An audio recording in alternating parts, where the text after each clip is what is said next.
You take another step forward, and here I am again, like your own reflection repeated in a hall of mirrors. That makes me one ugly son of a bitch. Deus Ex is a cult classic from 2000 whose looks have aged pretty terribly, yet is still fun to play thanks to its odd mix of first-person shooter and RPG mechanics, coupled with an oddly prophetic story of the future. But first, we need to get it running. While you can play it out the box, it's best run with Kenti's launcher, which pushes higher resolutions and gives UI scaling. Kenti also has a DX10 renderer which spruces up the lighting a bit and adds a whole bunch of extra options for tweaking the graphics. For more radical changes, there's a whole host of mods for graphical updates and gameplay tweaks that are floating around, but they're a review of their own. We'll start with the gameplay, where the game is at its strongest. Early on, your character is fairly useless at practically everything, aiming accurately in any way needing him to sit still for 5 to 10 seconds waiting for the crosshair to calm itself down. This is where skills come in. Pretty much everything is governed by skills. Higher level skills boost your abilities significantly, turning this crawl with a rocket launcher into a hyperspeed rainer of destructive doom at master. Unlike the future titles, skill points are only earned through exploration and general progression. This makes maxing out every skill impossible without some bugs, so specializing is fairly important.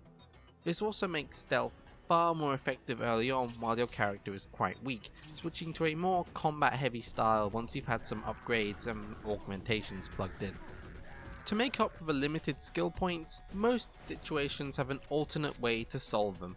Weapons can be permanently upgraded with stacking modules, doors which you can't pick can be destroyed, security can be EMP'd, etc, etc. The level design is pretty great as a result, especially early on where most of your objectives are focused around a small hub area, with all sorts of nooks and crannies to discover. Hong Kong in particular being fairly amazing to explore. Branching off from those hubs are many smaller self-contained areas, usually tied to the main story or some side quests, which try to add more lore about the world. Later on the game becomes fairly linear, but those many ways to accomplish your objective are still prevalent. Graphically there isn't much to sing about, but the attention to detail makes all the difference here. This is mainly because of the variety of props which litter the map, which are fully interactable so long as you can highlight it. It takes a page out of the Half-Life physics playbook, and if you go for a more stealth/avoidance style gameplay, you're gonna be running into a lot of physics puzzles. Where tools fail to accomplish something, you can rely on your augmentations. Augmentations are powerful force multipliers, and they are the biggest difference between you and generic Trooper 66 over there. Further cementing that stealth is stronger initially statement is the fact that you start with no augmentations other than this magical light that's coming from somewhere. They are found throughout the game in glowing canisters, and each upgrade is permanent, locking you out of its other option in most cases, so again, specializing is key. These augmentations can then be further upgraded by tiny little canisters that really turn you into a killing machine that can run around like Sonic, shrugging off bullets while blowing up rockets with your mind. Speaking of blowing stuff up, there's a fairly large variety of weapons to pick from, ranging from the poor man's shotgun to heavy plasma rifles. Weapons are all grouped by which skill they're affected by, which makes that previously mentioned skill point shortage, alongside the limited inventory space, really forcing you to pick a style and stick with it. Pistols are nice and small and can pack a fair punch. They also have the advantage of having the only ranged method of knocking people out. Rifles are the most versatile with an option for every range, but they're pretty much non-existent early in the game, and they are woefully inaccurate without upgrades or modules. Heavy weapons are the usual big, slow and devastating. Their sheer size makes holding more than 2 of them an issue, and their generally rare ammo makes them more of a specialist niche.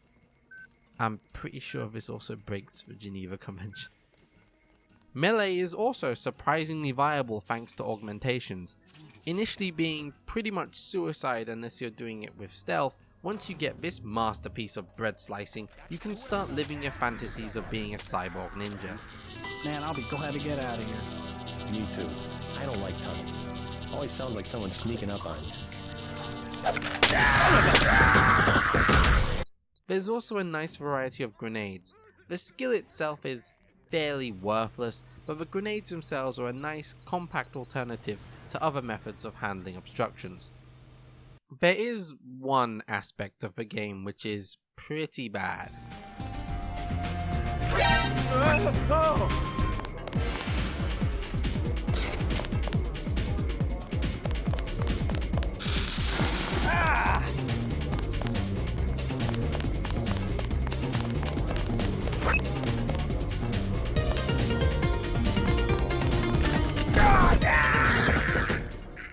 Yes, the spectre of bad AI looms its head. That's not to say it's all bad. The stealth and detection side works great. At no point will stealth ever be unfair to you. The bad side comes out when the fighting begins. They're basically morons. When they aren't standing around reloading for 20 seconds, they're struggling to choose which weapon to use, or blowing themselves up.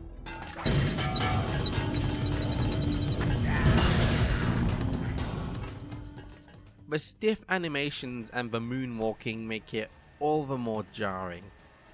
There also isn't a great deal of enemy variety, with most enemies being a variation of a generic trooper. Robots and transgenics pad the roster a bit, but they are pretty rare to come across. There's also a few bugs which are open to abuse. The inventory size can be negated by closing a menu while dragging things around. Some interactions constantly give you skill points, and lockpicking can carry on forever if you bring up the menu.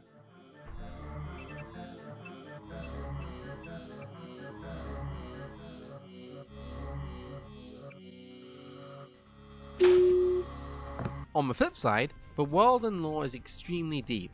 Characters throughout the levels all offer their snapshots of this dystopian He completed future. his objective, but our tactics are incompatible. In other words, he didn't kill everything in sight. Items all have really detailed descriptions. Even ammo has descriptions longer than most lore text nowadays. All of these RPG mechanics are thrown into a big collection of menus. It can be a little overwhelming initially to see all of these menus dotted around. Before going into the story, I should mention the importance of your choices and their subtle impacts. The first half of the game is chock-a-block full of them, and you'll be making them without really realizing it. Most of these choices have no tangible effect on the game other than a few dialogue changes, but some of them can result in some complete breaks in the story. Remember that NSF gentleman I had to dispatch back at UNATCO headquarters? Guess you were bitten by the same bug. There's only one cure, you know, once you have the disease. If you want to skip the conspiracy theories, jump to this time here. This story is really long and full of intricacies, so we're gonna go for a short version. JC Denton is a nano-augmented agent who discovers that his handlers are actually working for a secret society hell-bent on ruling the world. His travels take him from New York to China, Paris, California, and eventually storming Area 51. Along the way, various different conspiracies are proven to be reality, like the production of a virus and its cure by the same company, the existence of the Illuminati and other secret societies, and mass surveillance through Area 51 being just a few. The game's plot culminates in what the player chooses to do in Area 51. Do you blow the place up, destroying global communications? Do you kill the leader of MJ-12, the corrupt society trying to rule the world, and replace him with the Illuminati again? Or do you merge with a mysterious Helios, an AI born of the merging of Daedalus and Icarus? Unlike its future progeny, Deus Ex is fairly grounded in its realism and portrayal of the world around it. This is a believable world, and it makes the story all that more impactful. The story is definitely stronger in its first half and weakening in its second act, and that's mainly because that groundedness starts to fall away. Where conspiracies were initially intermingled with reality, they start to become the main focus for the second half. In the end, the story is pretty good, with many twists and turns that you wouldn't really expect. And the gods were apparitions of observation, judgment, and punishment. Other sentiments toward them were secondary. No one will ever worship a software entity peering at them through a camera. The human organism always worshipped. First, it was the gods. Then it was fame, the observation and judgment of others. Next, it would be the self-aware systems you have built to realize truly omnipresent observation and judgment. You underestimate humankind's love of freedom. The individual desires judgment. Without that desire, the cohesion of groups is impossible. And so is civilization. Come on back, we've stopped talking about how the pyramids were made by aliens. As per usual, last but not least is the soundtrack. The majority of it is pretty solid. I wasn't a fan of the more slow, dark themes, but the combat music is spot on, and some of the ambient music is addictive. Each area has a separate theme for ambient, combat, dialogue, and death, which adds some nice variety to the game.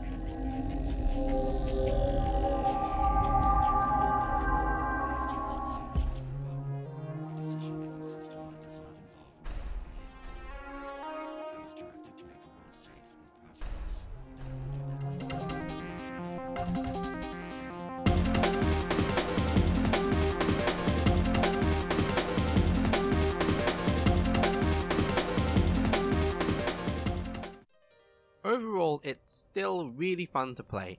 The introduction can assault you with a lot of mechanics and systems, but there's always the surprisingly fleshed out tutorial if you really want to be handheld through them. The variety of playstyles makes replaying the game pretty appealing. Just be warned that there aren't any choosing one path locks out another plot lines in this game. So you'll be playing through the same areas all over again. Thank you for watching.